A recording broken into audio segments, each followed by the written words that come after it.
내가 서 있는 곳 어디서나 하나님을 예배합니다.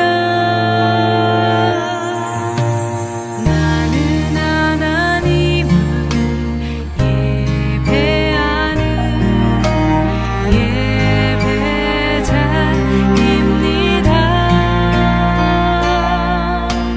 내가 서 있는 곳 어디서나 하나님을 예배합니다. 내 영혼 거룩한 은혜를 향하여 내 마음 완전한 하나님 향하여 이곳에서 바로 이 시간 하나님을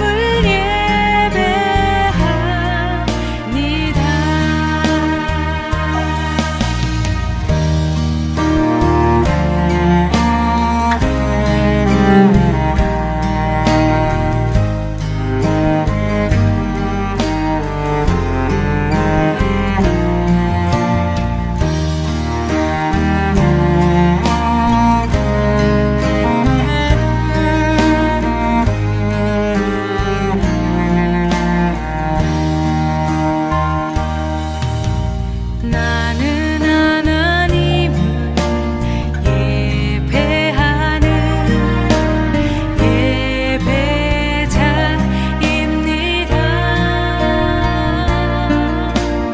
내가 서 있는 곳 어디서나 하나님을 예배합니다. 내 영혼 거룩한 은혜를 향하여 내 마음 완전한 하나님 향하여 이곳에서 바로 이 시간 하나님을 예배합니다.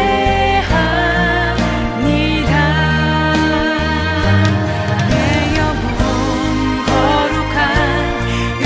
은혜를 향하여 내 마음 완전한 하나님 향하여 이곳에서 바로 이 시간 하나님을 예배합니다.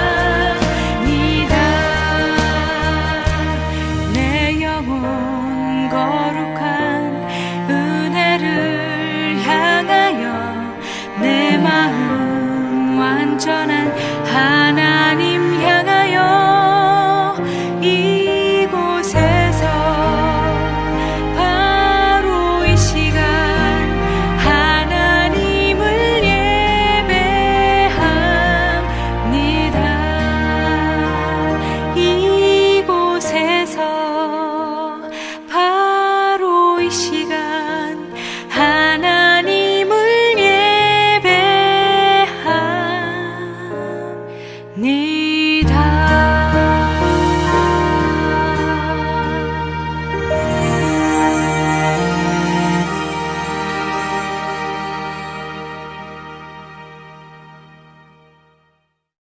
요한복음 4장 40절 사마리아인들이 예수께 와서 자기들과 함께 유하시기를 청하니 거기서 이틀을 유하심에 43절 이틀을 지남에 예수께서 거기를 떠나 갈릴리로 가시며 이렇게 되어 있습니다.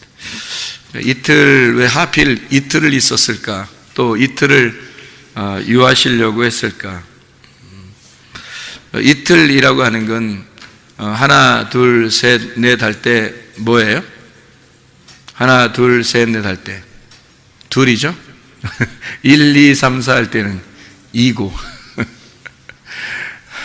그러니까 하필 이틀을 유하시고 하필 둘이고 이건 무슨 말이냐면 성경은 다 둘로 이루어졌다 이런 말이에요. 사실은 그러니까 성경은 하나가 아니라 다 둘로 이루어졌어요.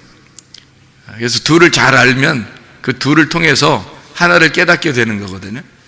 그래서 둘로 이루어진 그 성경을 우리가 좀 같이 좀 보도록 하려고요. 요한복음 1장 1절부터 5절까지 말씀, 요한복음에 있는 것을 주로 이렇게 보다 보면 두 개로 다 이루어졌다는 것을 우리가 성경을 볼 수 있습니다. 요한복음 1장 1절부터 5절까지의 말씀 보면 뭐와 뭐로 이루어졌어요? 어둠과 빛으로 이루어졌다. 이렇게 두 개로 나누어져서 이루어진 걸 볼 수 있죠.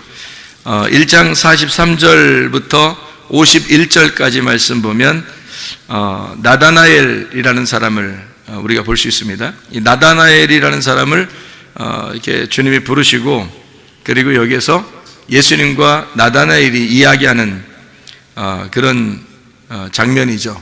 그래서 나다나엘과 예수님이 둘로 이렇게 나타나서 물론 이제 빌립이 중간에서 소개를 시켜줬지만 나다나엘과 주로 이제 예수님하고 이렇게 서로 대화하는 그런 장면들을 우리가 볼 수 있죠. 요한복음 2장의 6절 말씀해 보면 2장 6절 말씀해 보면 유대인의 정결 예식을 따라 두세 통 드는 돌 항아리 6이 놓였는지라 이렇게 되어 있죠. 그래서 6 항아리가 있는데 두세 통 드는 돌 항아리 6이 놓였다니까 6개구나 이렇게 생각을 할 수 있잖아요. 근데 6 항아리에 뭘 채워요? 6 항아리에 물을 채우라고 그래요. 그죠? 물을 채우라고 그러는데 그 물이 뭐로 돼요?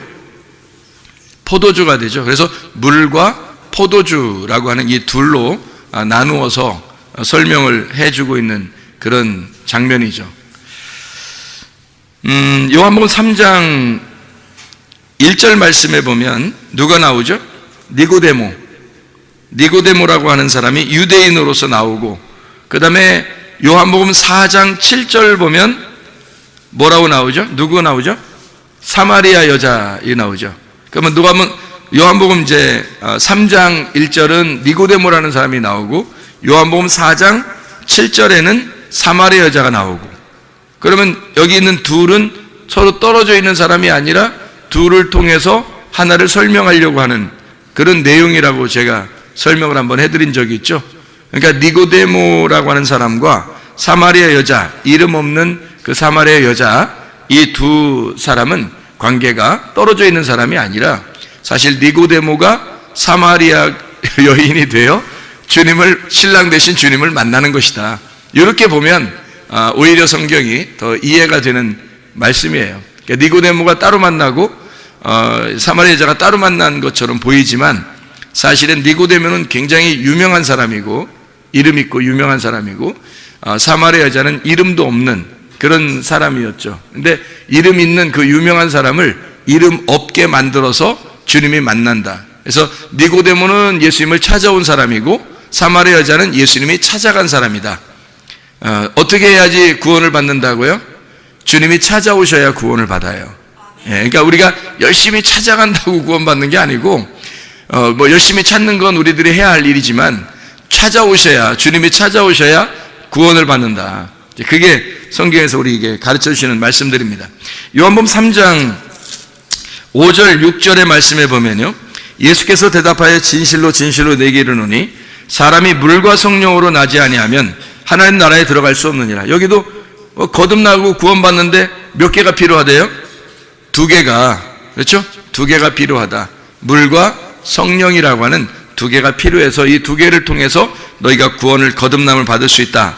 이런 얘기를 하면서요, 6절의 말씀에 보면 육으로 난 것은 육이고 영으로 난 것은 영이어야 된다. 이렇게 얘기해요. 그러니까 뭐와 갈라진 거예요? 육과 영을 나누어 가지고 여기서는 물과 성령으로 육과 영으로 나누어서 이렇게 2개로 설명해 주는 그런 내용들을 우리가 볼 수 있습니다. 성경은 다 이렇게 2개씩 나누어져 있어요. 그렇게 2개로 나누어져서 모든 것을 설명해요.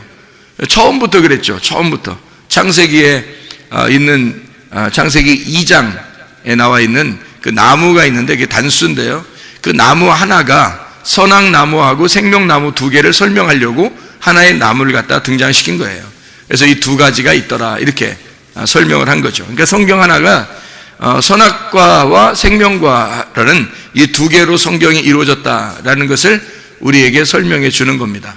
마치 이제 죽음과 부활을 이렇게 말해주는 것처럼 이 땅에서는 율법을 통해서 죽어야 되는 것을 설명하고 저 하늘에서는 영적으로 살아야 된다는 것을 의미하는 이렇게 두 개로 나누어서 설명하는 그런 내용을 우리가 볼 수 있습니다.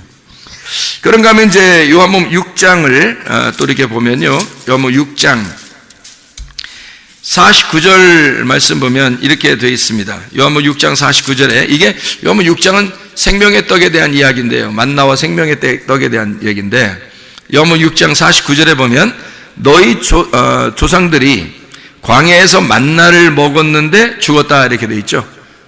광야에서 만나를 먹었는데 죽었다. 50절에 보니까 이는 하늘에서 내려오는 떡이니 사람으로 하여금 먹고 죽지 않게 하려 하는 것이니라. 이제 누구를 설명하는 거냐면 예수님을 이야기하는데 너희들 조상들은 만나를 먹고도 죽었는데 나는 하늘에서 내려온 떡이고 그것을 먹는 사람은 죽지 않게 될 것이다 라는 것을 설명하려고 해놓은 얘기죠. 그죠? 51절에 보니까 나는 하늘에서 내려온 살아있는 떡이니 사람이 이 떡을 먹으면 영생하리라. 내가 줄 떡은 곧 세상의 생명을 위한 내 살이니라 하시니라. 이렇게 이야기를 했습니다. 그러니까 여기서는 뭐와 뭐를 비교한 거예요? 모세의 광야의 떡과 그리고 예수님의 생명의 떡, 요거를 설명해 두 개를 구분해서 나누어서 설명해 주고 있는 얘기죠. 여기에 떡이 있고 살아있는 여기 만나를 먹는 그 떡이 있고요, 그리고 살아있는 떡이 있습니다. 만나는 모세가 광야에서 준 것이고, 그리고 예수님은 이제 살아있는 생명의 떡이라 그래요. 예수님이 뭐라고 그래요? 마귀한테 시험 받을 때 사람이 뭐로 살 수 없고 뭐로 산다고요? 떡으로만 살 것이 아니고 하나님의 입에서 나오는 말씀으로 사는 것이다, 이렇게 이야기를 했습니다. 그러니까 사람이 떡으로 사는 것이 아니라 말씀으로 산다. 그러면 떡은 전혀 우리가 먹지 말아야 되는 건가요? 빵도 전혀 먹지 말아야 되고 밥도 전혀 먹지 말고 말씀으로만 살아야 되나요? 아니죠. 그러니까 이걸 먹으면서 그건 이 땅에서 꼭 필요한 건데 하늘의 양식이 꼭 필요하다 해서 땅의 양식과 하늘의 양식을 비교해서 이야기하는 거죠. 예수님은 하늘의 양식에 대한 이야기를 한 거고, 땅에서 마귀는 이제 돌을 만들어서 떡덩이를 만들어 먹으라 해서 땅의 이야기를 한 거고, 예수님은 하늘의 얘기를 한 거고, 사람이 떡으로 먹는 게 사는 게 아니라 양식, 생명의 떡으로 이 위에 있는 생명으로 말씀으로 사는 것이다, 이제 그런 이야기를 해준 것입니다. 근데 우리 여러분과 저는 그러면 뭐 떡으로 살자고 얘기를 해야 되겠어요? 모여서 생명의 떡 대신 예수님을 먹자고, 말씀 먹으면 살아야 되겠다, 이런 얘기를 해야 되겠어요? 우리 모여서 교회 모인 사람들은 다 생명의 떡 대신 예수님 먹자고 모인 것입니다. 이 세상의 떡 먹자고 모인 것이 아니라는 거죠. 근본적으로 그걸 알고 모여야 된다는 거예요. 근본적으로 그게 교회라는 겁니다. 그래서 모세의 광야의 떡과 예수님의 생명의 떡, 그래서 떡이라고 하는 것이 뭐하고 딱 연결해 놨어요? 살이라고 하는 것과 연결해 놨어요. 이 살이라고 하는 것과 연결해서 이것은 나의 살을 너희가 먹으면 이렇게 되죠. 나의 살을 먹으면 너희가 영생하게 될 거다, 그렇게 이야기를 해요. 그러면 여기서 예수님이 말하는 나의 살을 먹으면 너희가 영생할 것이다, 그러면 그 말은 어떤 의미예요? 그럼 예수님을 먹으면 예수님을 먹으면 영생한다, 그 말은 어떤 의미예요? 그 살이 떡이거든요. 피가 포도주고, 그죠? 주의 만찬에서도. 그래서 떡과 포도주라고 그래요. 살과 피, 이렇게 두 개씩 이렇게 나눠서 얘기한단 말이에요. 출애굽기에 보면, 창세기죠. 창세기에 보면 요셉이 감옥에 들어갔을 때 관원장들이 이제 감옥에 들어왔죠. 관원장들이 감옥에 들어와 가지고 한 사람은 어떤 꿈을 꿔요? 떡 그릇을 이렇게 이고 있는 거. 또 한 사람은 술을 담아 가지고 있는, 포도주를 담아 있는 거. 그래서 포도주 담아 있는 관원장은 살고, 그죠? 그리고 이쪽에 있는 떡 관원장은 죽고, 그랬죠? 예, 그게 살을 말하기 때문에 그래요. 죽음을 의미하기 때문에 그런 겁니다. 그러니까 피는 이제 예수의 피, 생명을 말하기 때문에, 그래서 사는 것을 의미하는 것이고 생명을 말하는 거고, 떡은 죽는 걸 의미하는 거고요. 그러니까 이게 떡이라고 하는 게 뭐하고 연결된 거냐면 살이라고 하는 것과 연결된 거예요. 살. 그러니까 살과 떡. 살이라고 하는 건 성경에서 말하는 살, 이거는요 육신이거든. 육신. 사르크스입니다.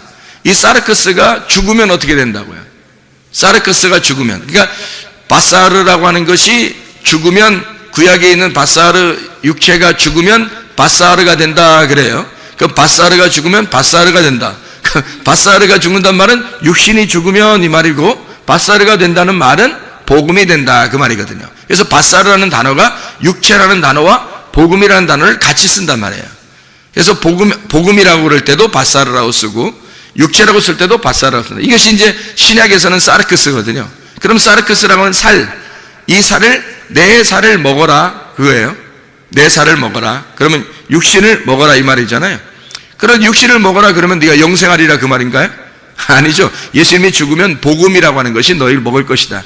복음이라는 걸 먹는 것이고, 그 복음을 먹으면, 예수가 복음이니까 그 복음을 먹으면 너희는 영생할 것이다 이 말이죠. 자, 뭘 먹으면 죽는다는 거예요?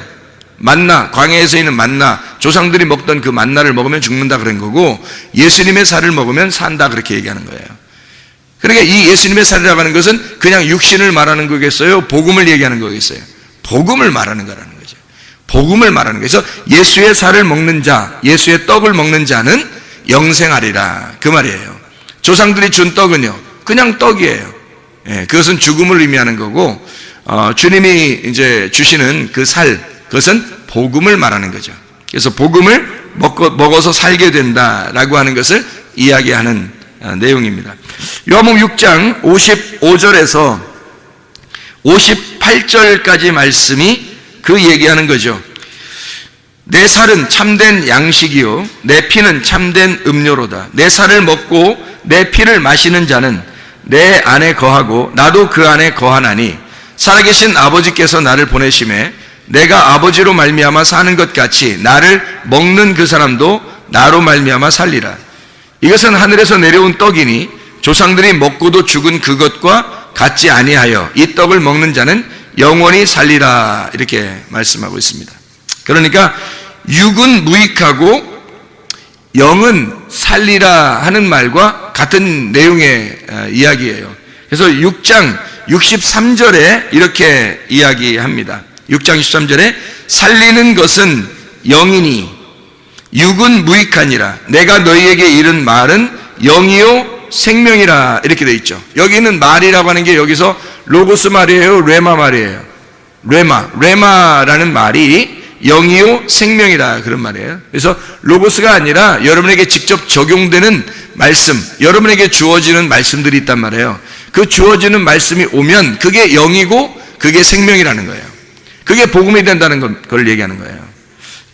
우리 모두에게는. 그러니까 조상들이 먹은 그런 떡, 그런 살 이런 게 아니고요. 예수님이 주시는 그 살, 예수님이 주시는 그 음료, 이것은요 우리에게 주시는 영원한 것이다, 영이다, 영생하는 것이다 라고 하는 얘기예요. 그래서 육은 무익한데 영은 영원한 것이다. 그래서 말씀이 영이요 생명이다, 살리는 것이 영이다 이렇게 이야기를 하는 거죠. 그래서 육과 영을 이렇게 나누었습니다. 그래서 여기 말씀이 말씀들이에요. 내 말하는 것들, 말씀들 이 말이에요. 그것이 말씀들이 여러 씨가 떨어진단 말이에요. 여러 씨가 떨어져. 그게 레마예요. 그게 막 여러 씨가 떨어져서 자기한테 들어오는 거거든요. 자기한테 들어오면 딱 하나가 심어져요. 그러면 그 다음부터 말씀 안 듣는다는 얘기가 아니라 다른 말씀을 들으면서 영향이 공급되는 거예요. 계속 우리는 그 말씀으로 살아가는 거예요. 그 레마라는 말씀으로 살아가게 돼 있단 말이에요. 그 씨를 받음으로. 그게 말씀들이에요. 그게 생명이라는 얘기고 육은 무익하다 이런 얘기를 한 겁니다. 자, 그런가 하면 이제 요한복음 8장을 한번 봐봐요. 요한복음 8장 6절 8절에 보면 이렇게 돼 있죠. 그들이 이렇게 말함은 고발할 조건을 얻고자 하여 예수를 시험함이로라. 예수께서 몸을 굽히사 손가락으로 땅에 쓰시니 그렇게 되어 있죠. 그리고 8절의 말씀에 보면 다시 몸을 굽혀 손가락으로 땅에 쓰시니, 왜 이렇게 예수님은 두 번씩이나 이렇게 쓸까요? 두 개니까, 두 개로 설명해 줘야 되니까, 하나로 설명하는 게 아니니까. 그래서 두 번을 갖다 땅을 쓰시는 거예요. 그러면 두 번의 땅을 글을 쓴다고 하는 것은 어떤 의미를 얘기하는 거예요? 땅에 글을 썼다. 땅에 글을 썼다. 그리고 두 번째도 땅에 글을 썼다. 똑같이 땅에 글을 쓴 거죠. 근데 두 번째 쓴 건 다시 글을 쓴 거예요. 앞에서 쓴 거하고 뒤에 쓴 게 뭐가 달라서? 뭐가 달라서요? 자, 이게 이런 얘기가 있죠.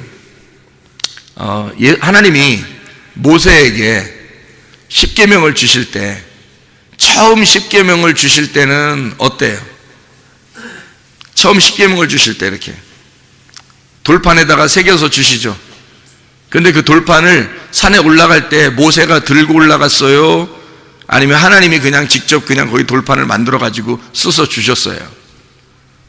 처음에는 돌판을 하나님이 만들어서 써서 주셨어요. 그러니까 글자 판도 하나님 거고 글자도 하나님 거가 하나님이 쓰셔서 주셨어요. 모세가 한 게 하나도 없어요. 그 내려오다가 이제 금송아지 섬기는 그 백성들을 놓고 이 돌판을 갖다 던지잖아요. 던지는데 이렇게 뭐 어떤 영화처럼 딱 던질 때 다시 손에 싹 들어올 수 있잖아요. 하나님이 그렇게 못하나요? 그 정도로 하나님이 이렇게 십계명을 돌판을 만들어서 이렇게 글씨를 쓰시는 하나님이 그렇게 다 써서 다 이제 띄어가지고 이제 딱 두 개를 이렇게 딱 들고 이제 멋있게 내려오는데 사람들이 죄를 져서 이거 안 되겠다. 그래서 이걸 갖다가 막 던져버렸단 말이에요. 던지면 세게 확 던졌는데 다시 던지면서 쫙 나가다가 다시 자기한테 탁 돌아오게 할 수 있어요, 없어요? 하나님이 있죠. 충분히 할 수 있습니다. 그 정도 능력. 아니 처음부터 글씨를 쓰신 분이 하나님인데 그거 내 거를 어디다 던져 그러면서 내 거를 어디다 던져 그러면서 다시 확 가슴으로 들어오게 할 수 있죠. 근데 그렇게 안 하시죠. 그렇게 할 수 있는 능력이 있으신 분인데 그렇게 안 하신다고 그냥 다 깨지도록 만들어버려요. 그렇죠? 그래 놓고서 다 깨뜨리니까 이제 하나님도 어떻게 다시 써줘야 되겠죠. 그래서 모세한테 뭐라 그래요? 이제 네가 돌판 깎아서 가져오라 그래. 하나님이 돌판 깎는데 상당히 좀 시간이 걸리고 그래서 그런가요? 글씨 쓰는 건 괜찮은데 말씀이니까 하나님이 말씀이니까 막 쓰나려가는 건 쉬운데 돌판 깎는 건 좀 힘들어서 이제 깎아 올 때는 이제 네가 두 번 네가 깨뜨렸으니까 올 때는 네가 이거 돌판 깎아서 가져와라. 그래 힘들어서 그랬을까요? 아니면 뭔가 이유가 있을까요? 뭔가 이유가 있겠죠. 그죠? 그래서 돌을 이렇게 깎아 가지고 모세가 가져갔어요. 가져가니까 하나님이 거기다가 글씨를 갖다가 이제 하나님이 쓰시는 거예요. 거기다가. 왜 그렇게 하실까요? 그래서 법궤 안에다가요. 법궤 안에 집어넣은 십계명은 요겁니다. 모세가 깎아 가지고 가서 하나님이 글자를 써준 그 돌판을 집어넣으란 거예요. 법궤에다가. 그거 들고 다닌 거예요. 왜 하나님은 그런 식으로 했을까요? 이 일을? 하나님이 직접 다 하면 좋은데 왜냐하면 두 가지이기 때문에 그렇습니다. 성경은 두 가지로 나오기 때문에 그래요. 예. 그러니까 첫 번째 것은 깨져야 할 돌판이에요. 두 번째 것은 깨지면 안 된다는 거죠. 첫 번째는 왜 깨져야 되는 거예요? 그럼 하나님이 이 땅에 오셔서 말씀이 이 땅에 오셔서 죽으셔야 되니까 너희들이 죄를 짓는 것에 대해서 주님이 오셔서 죽으시는 걸 말하는 거예요. 그리고 두 번째 다시 만든 그 돌판 거기다 글씨만 써줘요. 그럼 이건 누가 만들었다고요? 자기가 만들었다고요. 자기가 만든 그 마음에 자기가 만든 거에 하나님께서 심어주는 거죠. 말씀을 신비의 말씀을 심는 거예요. 옛날에는 모세가 돌판을 깎아가지고 갔지만 그래서 하나님이 그 돌판에다 글씨를 썼지만 지금은 어디다 심어요? 하나님 말씀을 여러분 마음판에다 심는다고요. 여러분 마음판은 누구 거야? 여러분 거예요. 여러분의 마음판에다가 하나님의 말씀을 심는 거라고요. 이 새기는 거라고. 그게 법궤 안에 들어가 영원히 존재하는 거라고요. 그 말씀이 여러분에게 말씀이 오는 겁니다. 각자에게 하나님이 주시는 그 말씀이 여러분은 이거는 계속 보존하라고 주님 말씀하셔요. 첫 번째 거는 깨뜨리고 두 번째는 그냥 두시죠. 자, 그래서 예수님도 글을 쓰실 때 땅에다가 뭐 사람들이 막 연구 엄청 합니다. 이거 무슨 글자 썼나? 뭔 무슨 글자 써요? 딱 보면 몰라요. 거기 써 있잖아요. 죄 없는 놈이 쳐봐라. 딱 보면 몰라요? 그걸 써놨잖아요. 죄 없는. 아니, 그 글자 써놓고 얘기 한번 하면 똑같은 거 아니에요, 그거? 죄 없는 놈이 한번 쳐봐. 이거, 자, 보세요. 그러면 지금 이 글자를 처음에 쓸 때는 뭘 쓴 거예요? 2번 썼으니까. 첫 번째 쓸 때는 뭘 썼겠어요? 너 죄인이라는 걸 썼겠죠. 너 죄인이니까 너도 죽어야 돼. 한 번 쓰고. 두 번째, 그 죄를 지었지만 내가 그것 때문에 왔어. 두 번째, 너에게 은혜를 베풀 거야. 죄 없는 놈만 한번 쳐봐. 니네가 율법이라고 그러니까 율법을 한번 다 쳐봐. 어떤 놈이 안 걸리는 놈이 있나. 그리고 두 번째, 땅에다가 글을 쓰셔요. 그때 이 말씀들을 깨닫는 겁니다. 이 사람들이요. 이 말씀이었구나 라고 2번의 십계명을 깨닫는 겁니다. 거기서 깨닫고 직접 보세요. 예수님이 하나님인데 하나님이 땅에다가, 이 땅에다가요, 글을 막 이렇게 쓴 건 또 이게 참 엄청 특별한 거 아닙니까? 생각해 보세요. 십계명에다만 글 써야 돼요? 그 산에 있는 돌판에다가만 막 하나님이 막 손가락이 나와서 막 쓰고 그러면 진짜 멋있는 거예요? 땅에다 쓰면 안 되는 거예요? 땅에다 직접 썼잖아요, 예수님이. 와가지고 어디 막 돌아다니면서 어디다 막 자기 이름 써놓고 막 이렇게 다니지 않잖아요, 주님이. 다니시면서. 여기다 글씨 써놓잖아요. 가늠한 여자 여기 때, 요때 딱 써놓는 거예요. 2번을 글씨 쓰면. 뭘 쓴 거예요? 2번의 십계명과 2번의 말씀이 똑같다는 거죠. 그게. 하나는 너희를 죽이는 율법이고 하나는 너희를 살리는 율법이야. 두 가지가. 그래서 가늠한 여자를 나는 살릴 거야. 너희들이 죄 없다면 쳐봐. 죄 없는 자는 나밖에 없어. 이 여자를 죽일 수 있는 여자는 나밖에 없는 거야. 근데 내가 살릴 거야. 내가 대신 죽고 내가 살릴 거야. 그게 이 장면이거든요. 놀라운 장면입니다. 2번의 글씨를 땅에 썼죠. 하나는 육체를 위한 율법이고요, 하나는 영을 위한 은혜의 말씀이란 말입니다. 이해가 되겠어요? 이렇게 두 개로 나누어져 있다고요. 성경이 그렇게 나누어져 있어서 주님이 그걸 설명하는 거예요. 그래서 예수님이 이 앞에 있는 것은, 앞에 쓰는 것은 살을 의미하는 거고, 뒤에 있는 것은 그 살이 복음을 의미하는 거고요. 앞에 있는 글은 내가 죽으러, 십자가를 지러 내가 죽으러 간다는 말이고, 두 번째 있는 이 말은 내가 그 죽고 부활하여 내가 너희들을 살리러 간다, 이렇게 이야기하는 두 개의 말씀을 설명하려고 두 번을 땅에다 쓰는 것이다.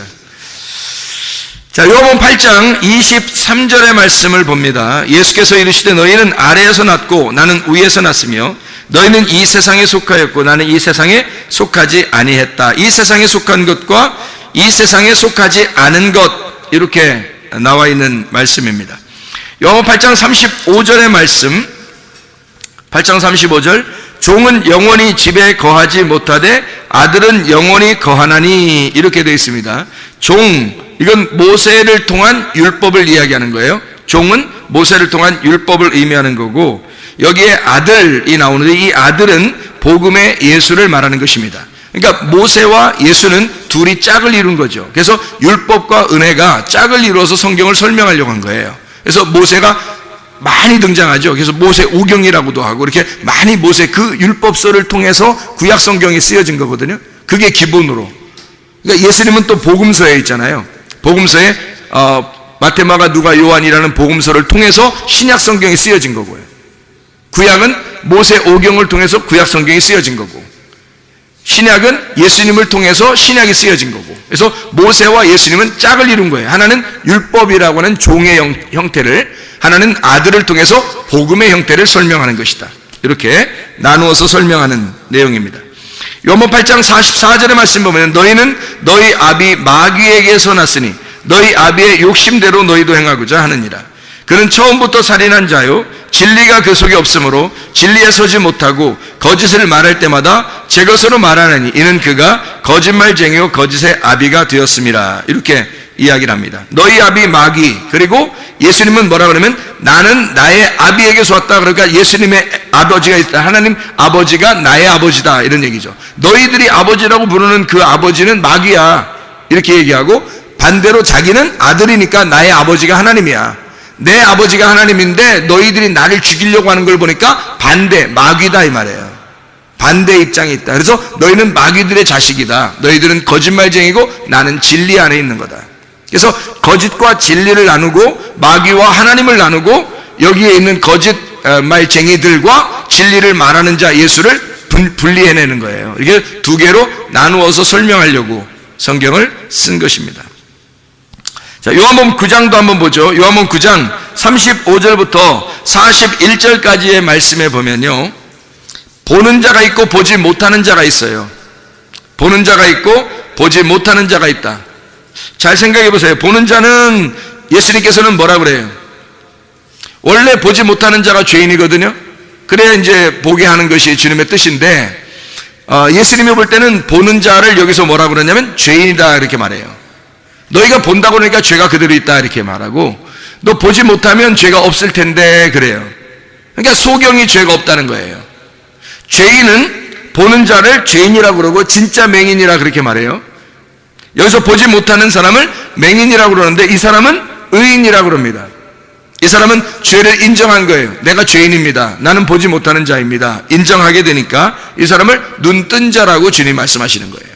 영적으로 보면. 그러니까 영적으로 예수님은 보는 자와 보지 못하는 자, 보는 자를 맹인으로, 보지 못하는 자를 눈뜬 자로 설명을 하는 거죠. 이렇게. 얼마나 아이러니컬합니까? 주님이 설명하는 그 내용들이. 여러분 어떤 상태예요? 자기가 눈 떴다고 생각합니까? 아니면 주님 내가 죄인입니다. 난 소경입니다. 겸손하게 주님께 고백하는 사람들입니까? 요한복음 10장을 한번 또 보죠. 요한복음 10장에 8절 말씀해 보니까요, 나보다 먼저 온 자는 다 절도요 강도니 양들이 듣지 아니하였느니라. 먼저 온 자가 있다는 거예요. 그게 절도며 강도래요. 그러면 뭐 다음 이제 절도며 강도인 반대로 온 자가 있을 거 아니에요. 요한복음 10장 10절 말씀입니다. 도둑이 오는 것은 도적질하고 죽이고 멸망시키려는 것이고 내가 온 것은 양으로 생명을 얻게 하고 더 풍성히 얻게 하려 함이라. 11절에 나는 선한 목자라 선한 목자는 양들을 위하여 목숨을 버리거니와 이렇게 되어 있습니다. 잘 생각해 보세요. 선한 목자가 누구예요? 예수님이에요. 목사가 아니에요. 여기 서 있는 뭐 목사가 선한 목자 이런 거 아닙니다. 뭐 희생을 강요하지 마세요. 목사가 무슨 뭐 희생하는 사람입니까? 아니에요. 희생은 예수님이 다 하셨어요. 저를 위해서도 희생하셨고 여러분을 위해서도 희생하셨어요. 목사한테 희생을 강요하면 안 됩니다. 목사가 양심상 자기 양심상 바르게 살려고 하는 거지 이게 뭐 희생을 여러분이 강요할 의무는 없어요. 저도 주님에게는 양이고 사랑스러운 양이고 여러분도 주님의 사랑스러운 양이에요. 우리는 목자는 예수님밖에 없어요. 그 목자가 선한 목자가 목숨을 버린대요. 그렇게 목숨을 버리신 거예요. 그렇게 십자가에 못 박혀 돌아가시면서 다 이루었다 그랬는데 목사가 또 죽어야 돼요? 그거 아니잖아요. 예수님이 다 이루었다 그러면 다 끝난 거예요. 그 빚이 다 끝난 거예요. 그러니까 선한 목자는 양들을 위해서 죽고 끝낸 거예요. 모든 빚을 다 갚으셨어요. 더 이상 목사가 대신 또 갚아야 될 게 없어요, 여러분. 아유, 목사님이 대신 또 십자가 따라가라겠잖아요. 따라가서 죽으라겠잖아요. 그러니까 그럼 나만 죽어야 돼요? 여러분 생각해봐요. 나만 따라가서 나만 죽어? 그게 뭐예요? 여러분 다 따라가자고 그러고 여러분이 다 십자가를 지고 자기를 부인하고 따라가는 그 말은 나에게도 하는 거고 여러분에게도 하는 거지. 예수님이 다 끝냈다니까요. 끝낸 그 예수님을 우리가 따라가는 거예요. 나도 따라가고 여러분도 같이 따라가자는 얘기지. 우리 목사님은 십자가를 지고 따라가서 죽어야 돼. 희생을 강요하지 말라고요. 그거 다 끝난 일이라고. 여러분과 제가 그 주님을 따라가는 거라고요. 어느 날 우리도 다 죽는다고요. 예. 자, 이래서 절도며 강도가 있고 그리고 선한 목자 예수님이 있단 말이에요. 이렇게 두 개로 나누어서 뭘 한다고요? 성경이라고 하는 이것을 설명하려고 하는 것이다. 이런 얘기죠. 그러면 절도며 강도가 뭐라고? 먼저 온 자라고요. 먼저 온 자. 먼저 온 자들이 누구예요? 성경에서. 대표적으로 성경에 먼저 온 자들이 누구예요? 아담, 노아, 아브라함, 모세, 다윗, 침례 요한, 이런 사람들이 먼저 왔잖아요. 그죠? 뭐 엘리야도 그렇고요.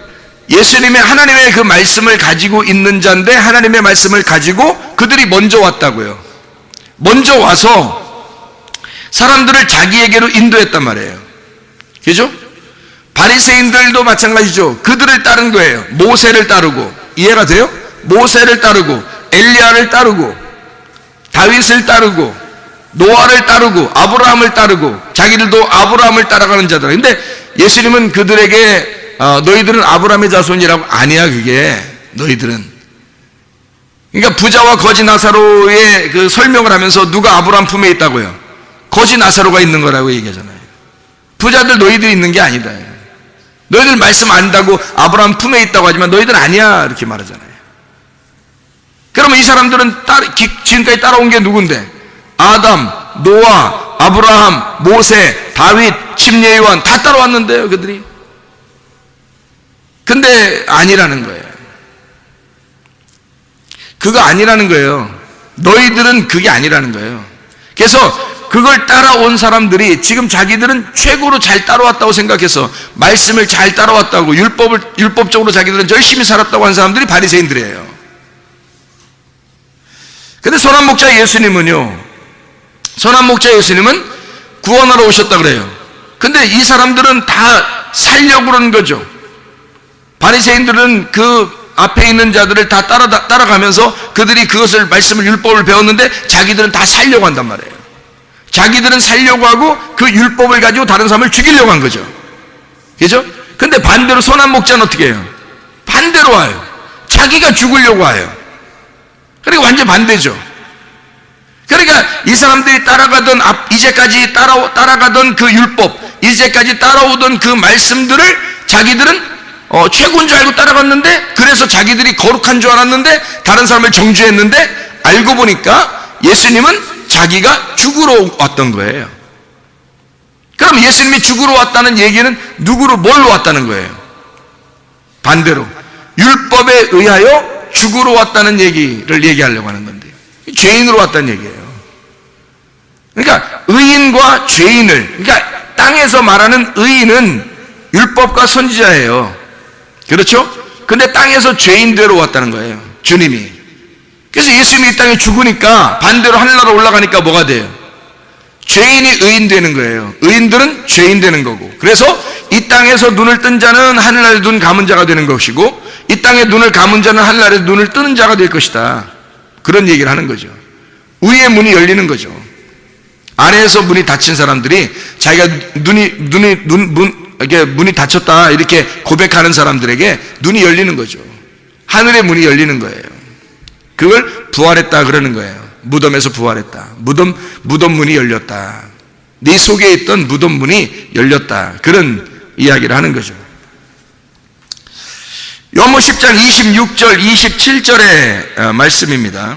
26절 27절. 너희가 내 양이 아니므로 믿지 아니하는도다. 내 양은 내 음성을 들으며 나는 그들을 알며 그들은 나를 따르느니라. 여기서 그들의 양이 있어요. 너희들 그들의 양과 내 양, 내 음성을 듣고 따르는 자, 내 양이 따르게 되. 그러니까 양이 다르다는 거예요. 그죠? 너희들의 양이 있고 예수님의 양이 있다는 거예요.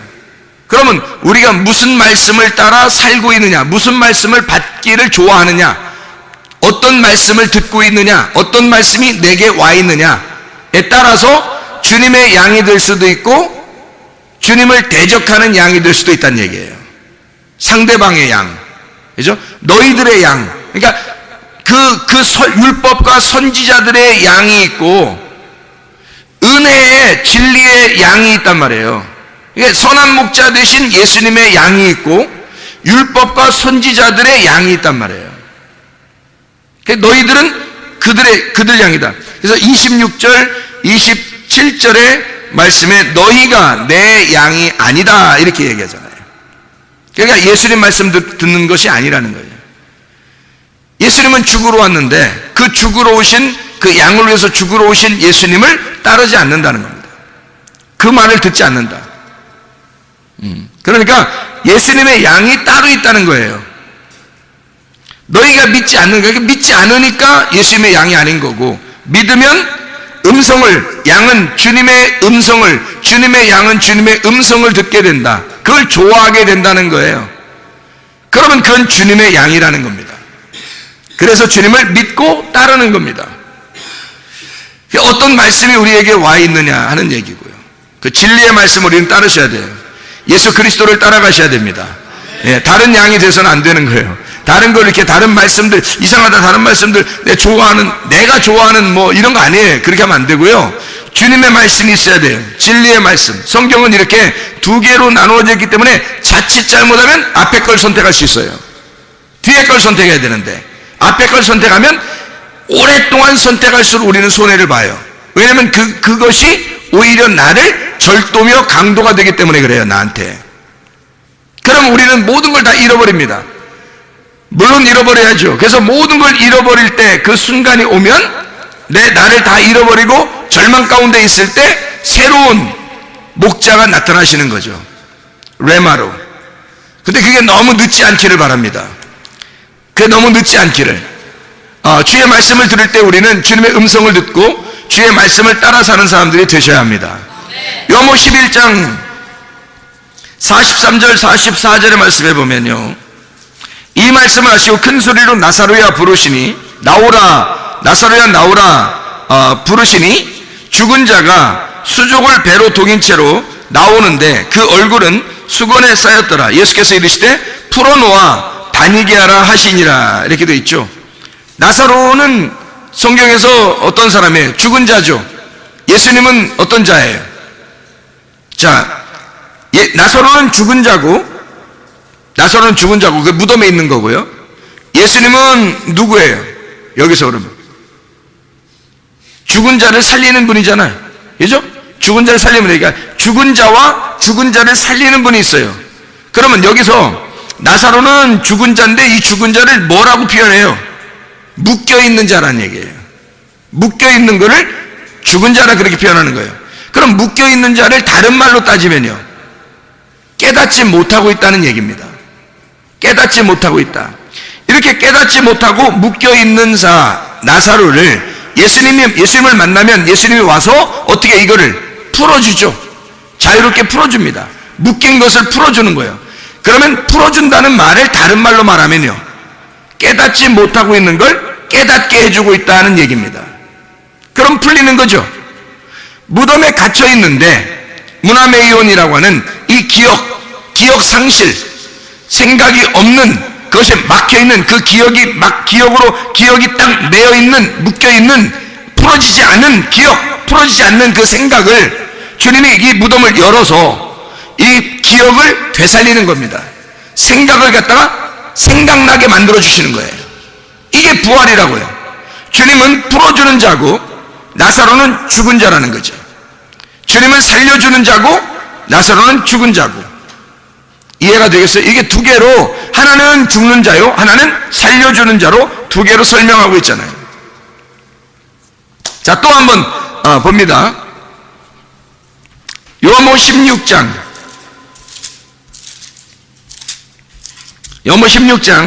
11절의 말씀. 심판에 대하여라 함은 이 세상 임금이 심판을 받았음이라. 사형 선고 받은 거죠, 여기서. 사형 선고. 이 세상 임금이 심판을 받았음이라. 그러면 요한복음 18장 37절. 요한복음 18장 37절. 빌라도가 이르되 그러면 네가 왕이 아니냐? 예수께서 대답하시되 내 말과 같이 내가 왕이니라. 내가 이를 위하여 태어났으며 이를 위하여 세상에 왔나니 곧 진리에 대하여 증언하려 함이로라. 무릇 진리에 속한 자는 내 음성을 듣느니라 하신대. 자, 잘 봐요. 성경을 잘 봐보라고요. 이 세상 임금이 누구예요? 이 세상 임금이 요한복음 16장 11절에 세상 임금이 심판받았대요. 누가 심판받은 거예요? 예? 누가 심판받았어요? 이 세상 임금이 심판받았네. 이 세상 임금이 누구예요? 예? 누가 심판받죠? 이 세상 임금이 누구냐고요? 아니, 시간 많이 가게 하지 말고 광야에서 시험 받을 때 예수님한테 막 감히 시험하면서 내가 이 세상을 다 가지고 있다, 내가 너한테 주겠다, 뭐 이런 것들도 있었잖아요. 그러면 이 세상 임금이 심판받았다, 그 말은 누가 심판받았다는 얘기예요? 여기서 예수님이 그 시험을 이기셨나요? 아니, 이기시지 못했나요? 시험을 이기셨죠. 그러면 왕이, 임금이 이렇게 항복하고 지면 그러면 더 이상 임금인가요? 아니죠. 그래서 이 세상 임금을 정복시키신 예수님이 임금인 거예요. 이해가 돼요? 그래서 예수님이 자기를 설명하는 거예요. 내가 인간으로 와서 이제 곧 나는 죽을 거야. 이미 사형 선고를 받아놓고 살고 있어. 이 말이에요. 그리고 요한복음 18장 37절의 말씀에 나는 진짜 왕이다. 왕이긴 왕이야. 근데 나는 죽으러 왔어. 나는 죽을 거야. 그런데 빌라도가 뭐 그런 게 있어. 왕이 뭐 죽고 그래. 그러니까 예수님이 뭐라 그래요? 나는 하늘의 왕이야. 나 이 땅의 왕이 아니야. 땅에서 다스리려고 하는 게 아니라 난 하늘에 있는 자들을 다스리는 왕이야. 그러니까 영적으로 구원받은 자들을 다스리려고 내가 왕이 되려고 그래. 그래서 나는 죽으려고 그래. 그게 진리야. 이런 얘기를 한 거예요. 예수님이 이 땅의 왕, 임금 대신 우리들을 위에서 주님이 오셔서 그 이 세상 임금으로 오셔서 자기가 죽는 거예요. 그러면 예수님이 죽으시면 이 세상 임금이 끝난 거죠. 그러면 진리가 살아서 부활하신 하늘의 영이 하늘의 영이신 하나님의 아들이 다스리게 된다는 거예요. 하늘의 왕이 되신다는 거지. 이 땅에서 임금이 죽으면 마귀는 너희를 유혹하던 마귀는 이미 끝났어. 그래서 내가 너희들이 왕이라고 여겼던 그 왕의 입장에서 내가 죽을 거야. 이 세상 임금이 심판을 받았어. 정죄를 받았어. 그래서 내가 이 땅에 온 거야. 말씀이 육신이 돼서 온 거야. 그리고 나는 진리인데 나는 죽을 거야. 빌라도가 내가 너를 살릴 수도 있고 내가 너를 죽일 수도 있는데 그거 하늘에서 너에게 그런 권한을 주지 않았다면 너는 그거 할 수도 없어.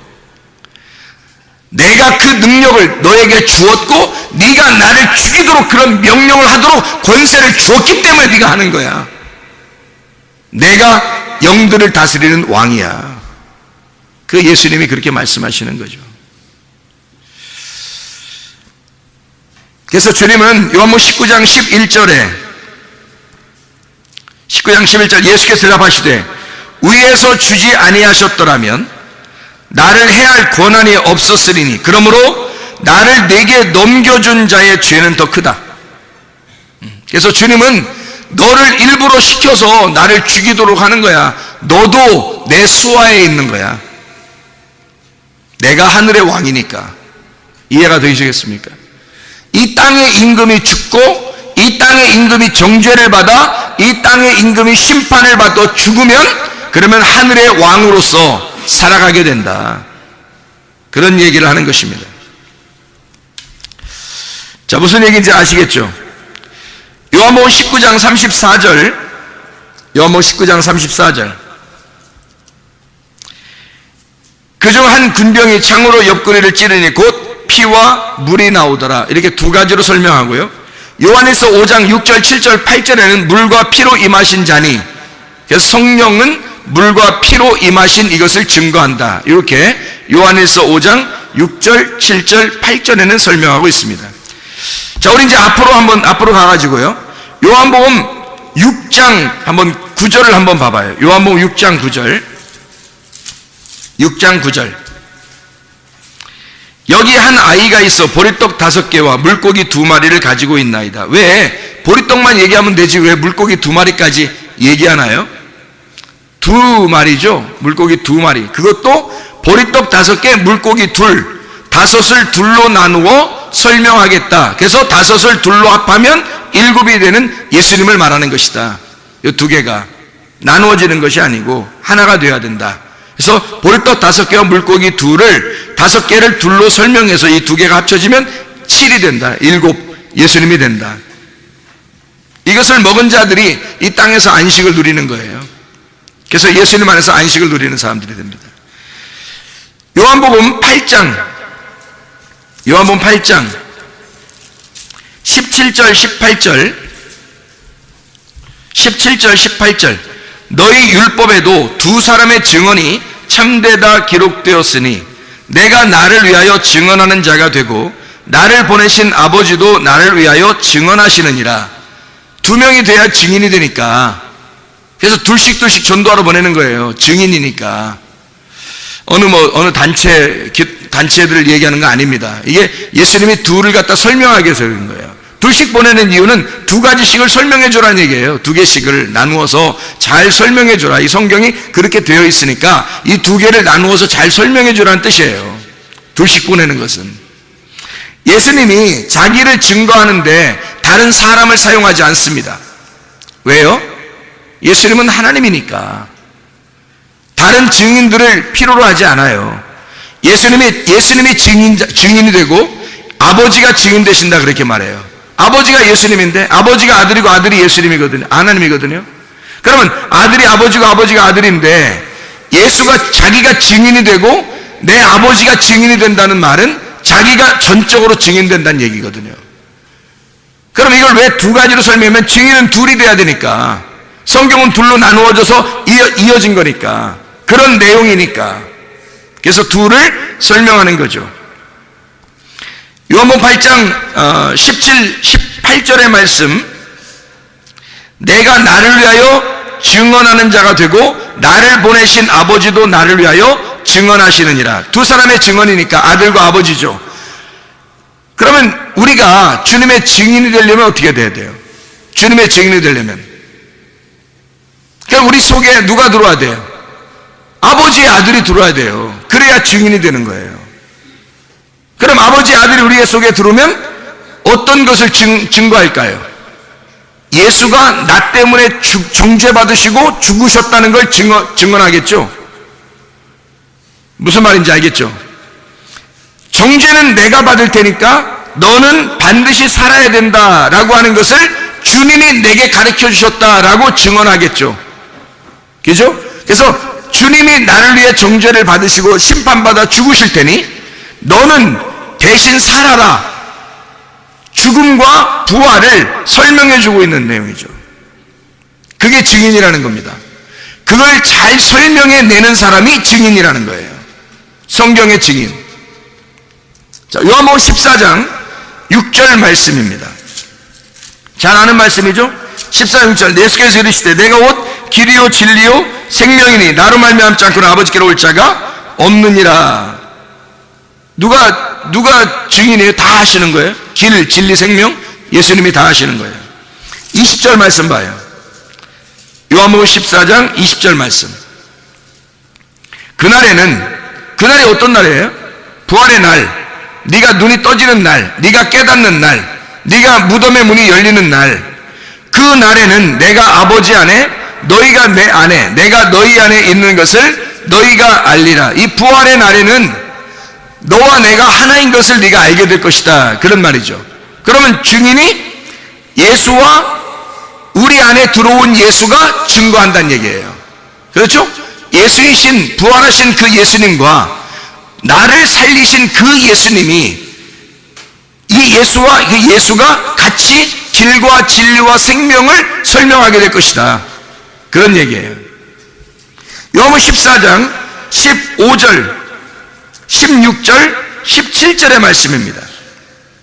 너희가 나를 사랑하면 나의 계명을 지키리라. 내가 아버지께 구하겠으니 그가 또한 다른 보혜사를 너희에게 주사 영원토록 너희와 함께 있게 하시리니 그는 진리의 영이라. 세상은 능히 그를 받지 못하나니 이는 그를 보지도 못하고 알지도 못함이라. 그러나 너희는 그를 아나니 그는 너희와 함께 거하시며 또 너희 속에 계시겠음이라. 뭔 얘기예요? 하나됨이에요. 예수님의 이름 안에서 나로서 너희를 인정하겠다. 다시 말하면 내 안에서 너를 나라고 인정하겠다. 예수님이 그러는 거죠. 보혜사를 준다는 얘기는 생기를 불어넣어 준다는 얘기입니다. 하나님의 생명을 줘서 너라는 흙덩어리를 생기를 줘서 살리겠다는 얘기야. 그러면 예수님이 말씀이 육신이 돼서 오셨잖아요. 그 예수라고 하는 그 말씀이 육신 되신 그 예수님을 너라는 것으로, 네가 그것으로 인정하겠다는 얘기예요. 그래서 서로 하나가 되겠다는 얘기입니다. 보혜사가 온다는 얘기는, 보혜사가 와서 네가 나이기 때문에 이걸 주겠다 이거예요. 보혜사가 와서 그걸 증명해 주겠다. 네가 나고 내가 너라는 것을 보혜사가 오면 증명이 될 거야. 이 보혜사가 와서 너를 나라고 인정해 줄게, 그 말이에요. 원래 우리는 예수님이 아니에요. 하나님의 아들이 아니라고. 근데 보혜사가 오면, 보혜사 성령님이 오시면 너를 하나님의 아들들이라고 인정해 주겠다는 거예요. 하나님의 아들들이라고. 원래 원본은 아닌데 너를 양자의 영을 주어서 너를 하나님의 아들들이라고 인정해 줄게. 그러면요, 양자도 아들입니다, 여러분. 양자도 아들이에요. 아들의 권리가 없는 게 아니에요. 법적인 아들이에요, 우리가. 법적인 아들이기 때문에 우리도 우리의 권리를 충분히 하나님 아버지에게 주장할 수 있단 말이에요. 우리도 아들이니까. 원래 예수님은 아니지만 우리가 양자가 됐잖아요. 우리도 하나님의 아들들이 됐잖아. 그러면 나도 아들이에요, 아버지. 저도 아버지의 아들이에요. 충분히 우리도 하나님의 아들이신 예수님의 이름 안에서 아버지에게 아들로서의 권리를 충분히 주장할 수가 있다는 얘기죠. 그 얘기입니다. 너희가 내 안에 거는, 이 보혜사 성령이 오시면 그걸 다 알려주겠다는 거예요. 그렇게 만들어 주겠다는 얘기입니다. 놀라운 얘기죠. 요한복음 18장 6절 말씀, 18장 6절. 예수께서 그들에게 내가 그니라 하실 때에 그들이 물러가서 땅에 엎드러 지니라. 내가 그니라, 이 말이 뭐냐면 내가 나다 이런 말이거든요. 에고 에이미라는 단어예요. 출애굽기 3장 14절에 나는 스스로 있는 자다 라는 말이 에고 에이미라는 말이거든요. I am who I am, 나는 나다 이런 말이에요.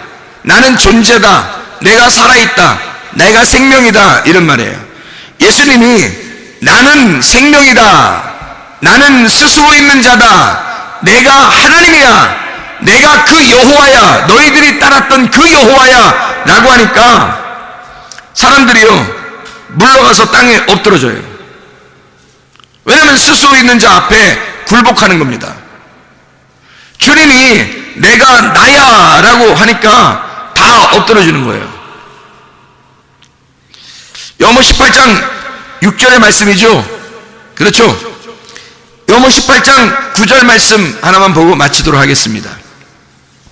요한복음 18장 9절 말씀 보니까 이렇게 뭐라고 되어 있어요? 이는 아버지께서 내게 주신 자 중에서 하나도 잃지 아니하였사옵나이다 하신 말씀을 응하게 하려 함이라. 이게 무슨 말이에요, 여기? 사람들이 누굴 찾는, 이제 예수님이 누굴 찾느냐 그래요.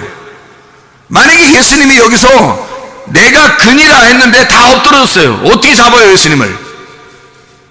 그러니까 예수님이 뭐라고 그러냐면 누구 찾냐 이렇게 물어봐요. 그랬더니 사람들이 뭐라면 나사렛 예수라 그렇게 말하잖아요. 그러니까 예수님 말하기를 내가 그니라, 나야 이렇게 말하잖아요. 나를 찾거든 이 사람들이 가는 것을 용납하라 이래요. 거기서 예수님이요 참 놀라운 의리 하나를 지켰다 그런 거예요. 왜 좀 멋있는 사람이 이러잖아요. 영화에서도 멋있는 사람은 내가 다 당할 테니 이들은 다 가라고 해라. 이들은 다 너희들은 다 집에 돌아가, 내가 다 담당할 테니까 뭐 이런 거 있잖아요. 뭐 멋있게. 여기서도 꼭 영화 장면 같잖아요. 두목 예수님이 부하들을 집에 좀 보내달라. 내가 두목만 잡으면 되지 않냐, 나만 잡으면 되잖아, 다 보내라. 응? 쟤들은 살려줘. 내가 잡힐 때니까. 진짜 멋있는 장면 아닙니까? 근데 이런 의미일까요? 아니면 하나도 잃지 않겠다 하는 말이 무슨 의미일까? 이 말은 너희가 아니니까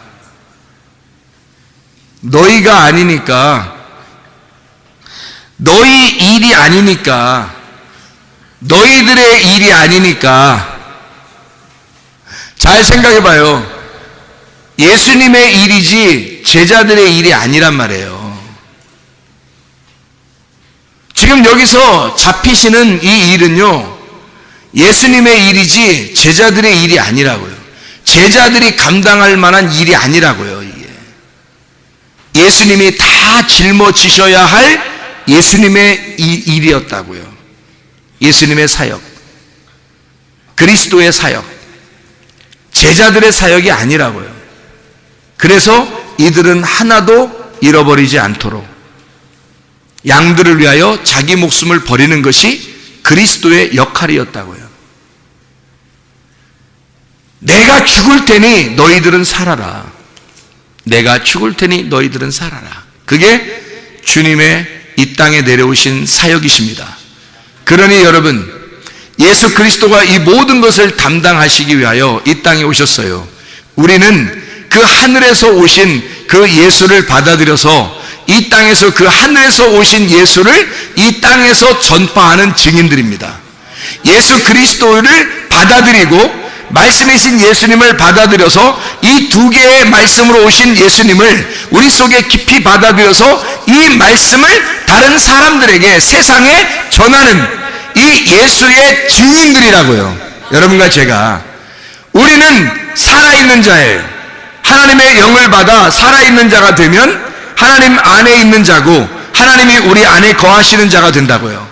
그러면 하나님이 우리 안에 거하셔서 우리는 하나님의 증인이 된다고요. 이 하나님의 영을 받지 못한 자들은 하나님의 증인이 될 수 없어요. 자기가 그 레마를 경험하지 않고서는, 자기가 하나님의 영을 경험하지 않고서는, 그 하나님의 영이 자기 속에 들어오지 않고서는, 그 예수의 그 영이 내 안에 오지 않고서는 예수의 증인이 될 수가 없습니다. 예수는 예수를 증거하니까, 예수는 홀로 예수를 증거하십니다. 여러분을 사용할 때 여러분을 사용하는 게 아니라 예수가 자기가 우리에게 들어와서 자기가 자기를 증거하는 거예요. 여러분과 저는 하나님의 영이 우리 안에 있어야 됩니다. 하나님의 영이 우리 안에 거하여야 우리도 주님 안에서의 증인이 되는 거예요. 주의 증인으로 살다가 주님 만나시기를 바랍니다. 우리 하나님 아버지 사랑과 은혜를 감사를 드립니다. 하나님의 말씀을 이렇게 두 가지로 나누어서 써 있는 말씀들을 우리 같이 나누었습니다. 하나님, 말씀이 육신이 되어 우리 가운데 거하신 주 예수가 하나님의 성령께서 우리 안에 거하셔서 예수의 증인으로 살다가 주님 만나게 도와 주시옵소서. 예수 그리스도 존귀하신 이름 받들어 기도 올려옵나이다. 아멘.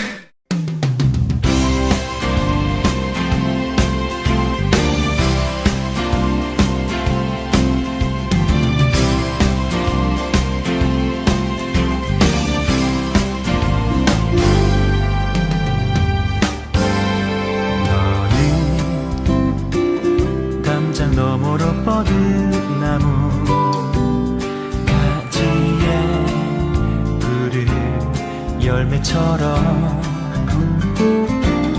하나님의 귀한 축복이 삶에 가득히 넘쳐날 거야.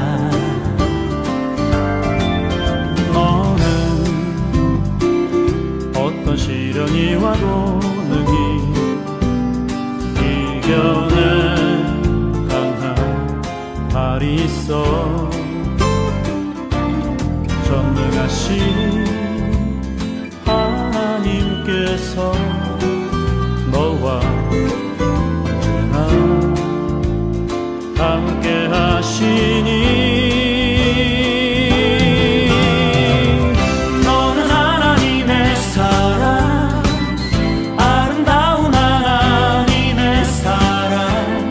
나는 널 위해 기도하며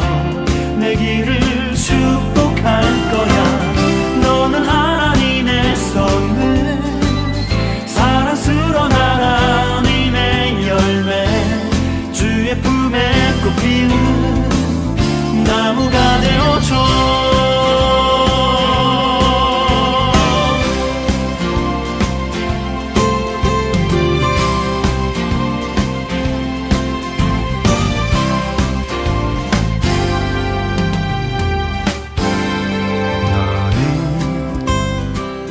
담장 너머로 뻗은 나무 가지에 푸른 열매처럼 하나님의 귀한 축복이 삶에 가득히 넘쳐날 거야.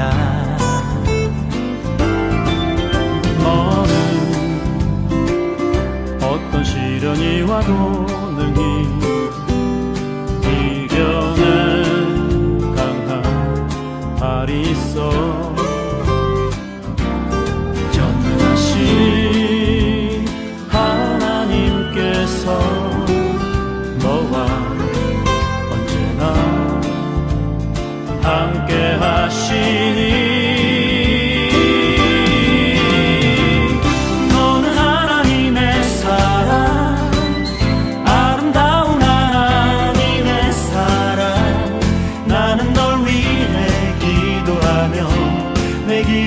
축복할 거야.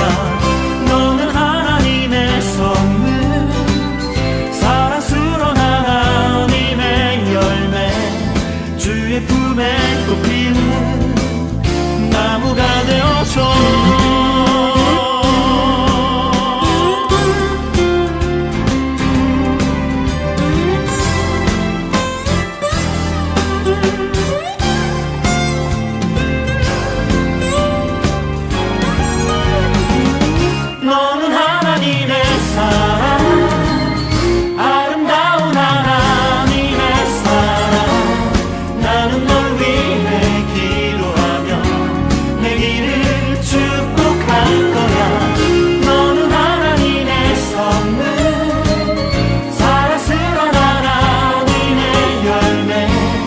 주의 품에 꽃피운 나무가 되어줘.